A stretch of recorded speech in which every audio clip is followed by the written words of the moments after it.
Anyways, I had talked previously about a dream. Talked about it twice of a dream where I busted, and I was happy when I woke up that I still had my essence that I didn't release, because in that dream I felt like shit. Now I don't even know if I should count this as a relapse, because I myself have even said it to other retainers or people that are trying to practice this. They asked me, "Hey, bro, does it count? Does your streak reset when you relapse in a dream, nightfall they call it, a wet dream?" I told them no. There's nothing you can do about it. But you see, I know better. I went months without peaking the hub, and I gave in. I forfeit. I went like 3 to 4 days. The first day I only went like a minute or two. Nothing draw me in. I was like, this shit's whack. Like the second time, I went like 5 minutes just watching shit. And then the third and the fourth day, I went probably like an hour. And I stopped because I started to get a headache. And I noticed that I started to get agitated for little shit. You see, when you go a long time without watching the hub, you're fucking relaxed. You have a lot of clarity. You're chill. Other people want to fuck with you because of your peace. They want that. They're like envious of that. And that can happen to anyone, even if you're not practicing celibacy, like even in the workplace. If there's something that's very difficult for the average person and you do it at ease, and someone wants to really fuck with you, like, all right, do this, I bet you can, and you keep showing them that, nah, it fucks with their mind. Some people don't want you to have peace. But anyways, that's another story. So this happened to me in the morning of July 13th. And for 2 days, it almost felt like a regular release, like if I forcefully touched myself, but I didn't. I woke up bricked up, took a leak, nothing was out. But when I went number two, I noticed something. I noticed like gooey shit. I'm like, oh hell no. And I cleaned it up, and then I was able to, sorry for too much information, but I squeezed like three big drops 3 times. And it fucked with my mind. It fucked with me. It fucked with my confidence. It fucked with,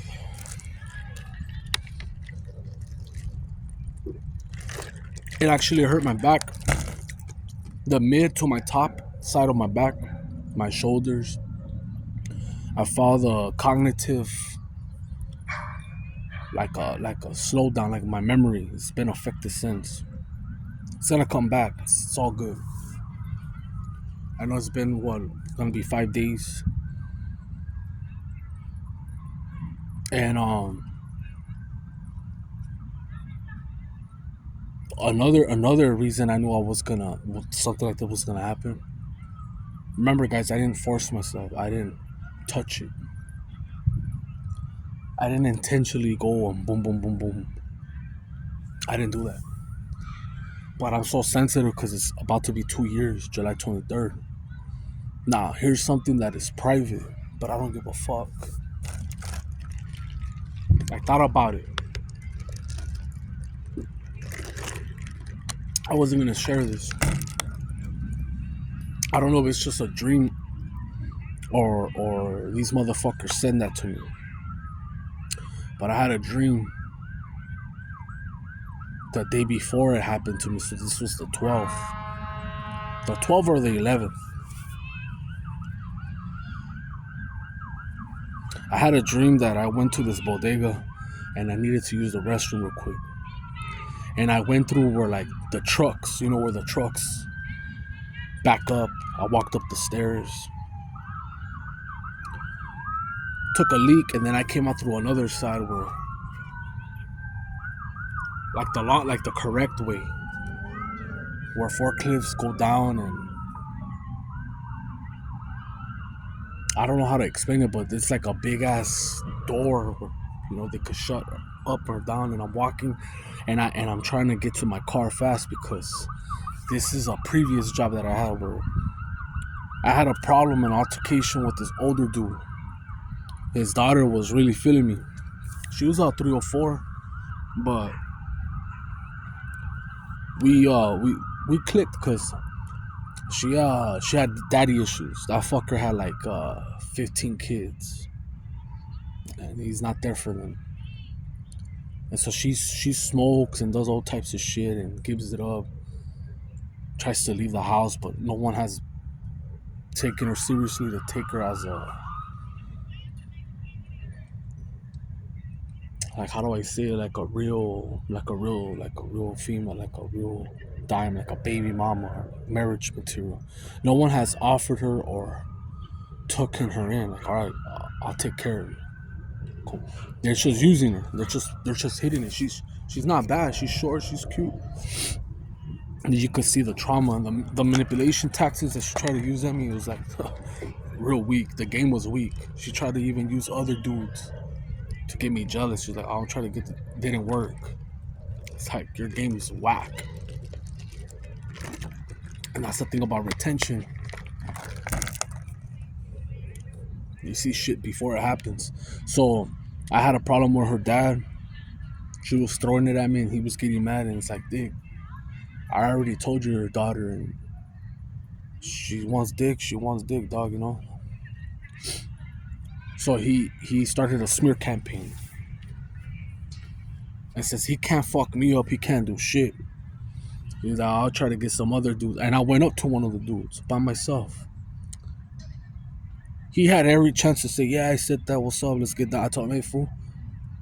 I don't know what your problem is with me, fool, but I don't know, I heard you've been talking shit, dog." I told him straight out. And I don't have a problem with you, dog, but if you want to, we could get a fade. I was like, "Me talking about you, dog?" Dog. And so I think that fucker regretted it. And he got all these other gangsters, but they don't want to go one on one. They want to pack me out. And in that dream, they still want to pack me out. I have that in my subconscious mind. So I'm trying to speed to get the fuck out of the car. And before I even go inside the car, when I open the door, there's like this Asian / Mexican looking girl that looks like Lucy Liu from the Charlie's Angels, but like Mexican, but has that body type.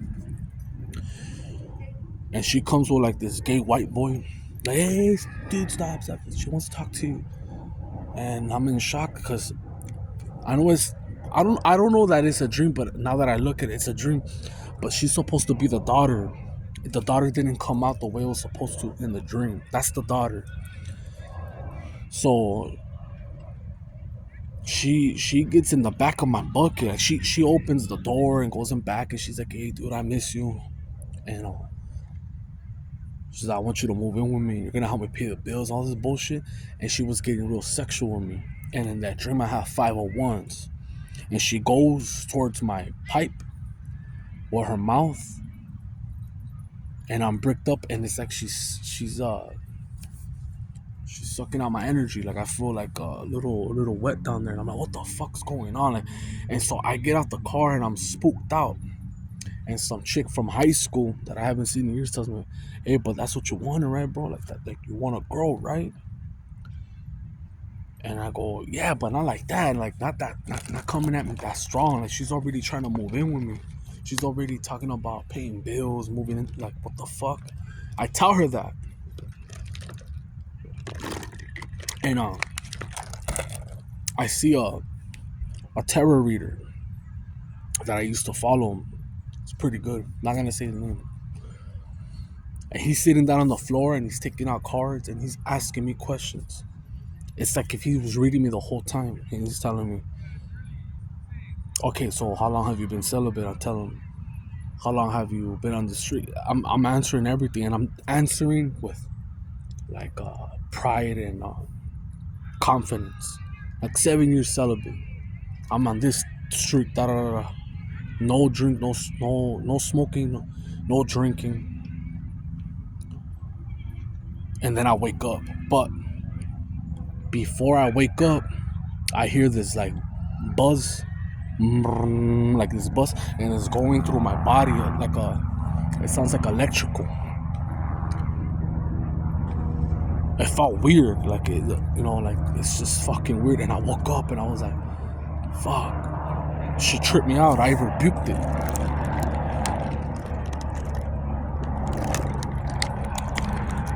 I rebuked it. I sent it back to sender. I don't think he meant harm. I just think this was a dream. I don't. I don't think it's just a dream. No, I don't think he meant harm or anything like that. It's probably somebody wanted to read me, and he read me. But this is what's gonna happen, man. If you do long streaks, man. If you do a fucking week or 2 weeks, and there's nothing wrong with it, as long as it works for you. That's the thing. There's motherfuckers that could go 10 years, 20 years. There's people in this world, in this earth, that you might be like, oh, they're incels. They're not. They chose to be celibate. There is some guys that no matter what, even with money, they still were scared to even approach a escort, a prostitute, whatever you want to call it. Even with the money, even with the consent of the female, they would not do it. And they're not. They're not rainbow pride. They're not LGBT. They're just scared. For whatever reason, whatever trauma. It usually starts from a young age. Like it could be rejection. It could be, like I said, straight stage fright. All types of shit. Or their pipe's not big enough. All types of shit, bro. And that's how it is. That's how it is. You talk to any corn star or like the dudes that I grew up with. I grew up with a man whore, with a gigolo type of dude. The guy that I spoke about in my beginning of the video. This motherfucker. If he would have done content when YouTube first started, I wouldn't even be mentioning him right now. But he would have been one of the number one coaches because he recorded a lot of shit. I saw it and I got to see it. Like we both, I'm banging a bitch here. He's banging a, you know what I mean? So we were like that. This guy, he told me that it's overrated. He himself. And he told me he didn't understand why motherfuckers paid for it.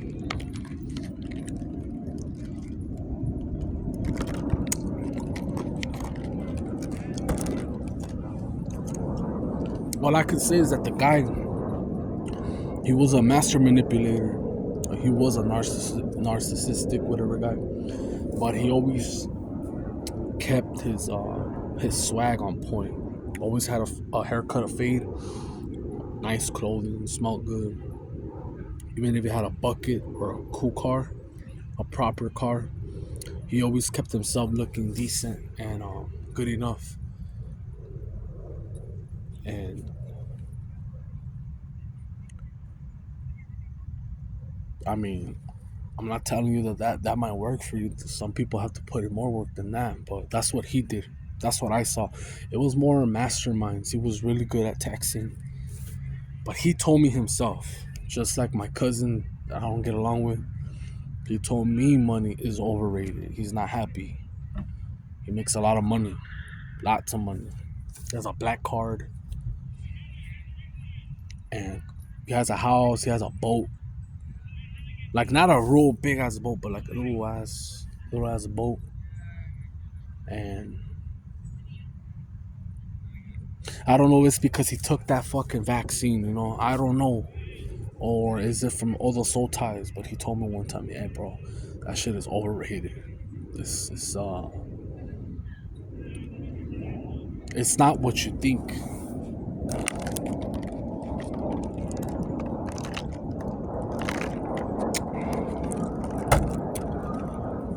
And of course, when people don't have that money, they're like, "Oh, I wish I had that problem." Everybody wants what others have. It's like someone that has curly hair wants straight hair, and a guy with straight hair wants curly hair. It does have there needs to be a balance. I understand, but yeah, that fucking that shit that happened to me on the 13th, it sucked. And there's nothing that I can do about it. I'm still retaining. I could have been a bitch and said, you know what, fuck it, like it already came out, or I want to bust it and start all over, like my mind. I said, fuck it, whatever, it is what it is. But I will say this, I don't know how long. I just don't know the day, the time. I don't know. If I knew everything, I would know the lottery numbers and I would win, right? Right now, I'm at a point where I'm not holding back no more. Like before, I would hold back. I had this fantasy of like I'm gonna find a female that's going through the same thing as me. She don't have to be a virgin. She's figuring out herself, finding herself, abstaining. But that shit ain't gonna happen. What will happen, what I'm betting on, is that I'll bump into someone that I communicate with, that we're both sexually attractive, and that's it's gonna happen. And then it might go to something more. It's not gonna be the opposite where we start off slow. No, I already know her. I already know her. So that does happen. Fuck it. I mean,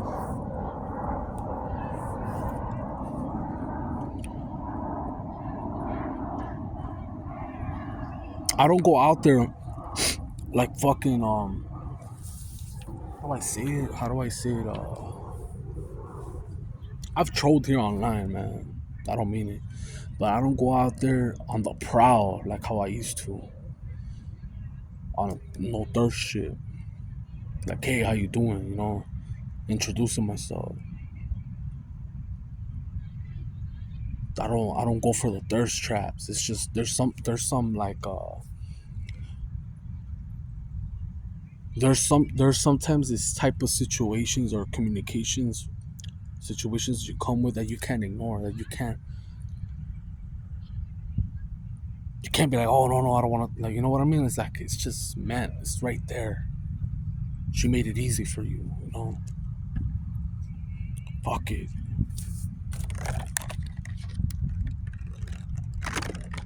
And I say this because in my reality and my avatar, whatever you want to call it, what's happening to me right now, I'm starting to see females way more comfortable around me. Way too comfortable. They get real close and they want to work out around me. So that's something that I know. Like, I mean, they like the energy, man. If fucking it's like day and night. When I was just busting gallons, fuck, they don't want to be around you. They don't, unless they're low vibing. Like if they're really into the hub, they're popping perks, smoking, they're on party mode, whatever they call it, demon time. Yeah, they're like, oh, he's one of us. Yeah, he's a freak. But there is females out there that, yeah, they think about it here and there, but they're not. They still have a clean mind. They watch soap operas, they read books. They still have a clear conscience. They're not thinking about it all 24/7. I've seen it. I've seen the some angelic women out there. I have seen it, and yeah, usually they're young, and there's a few older people that have been walking the righteous path. You could just see their glow and their clean spirit. But anyways, I've been blabbing a lot. I haven't posted shit. I'm gonna see if I can make another video and I'm out.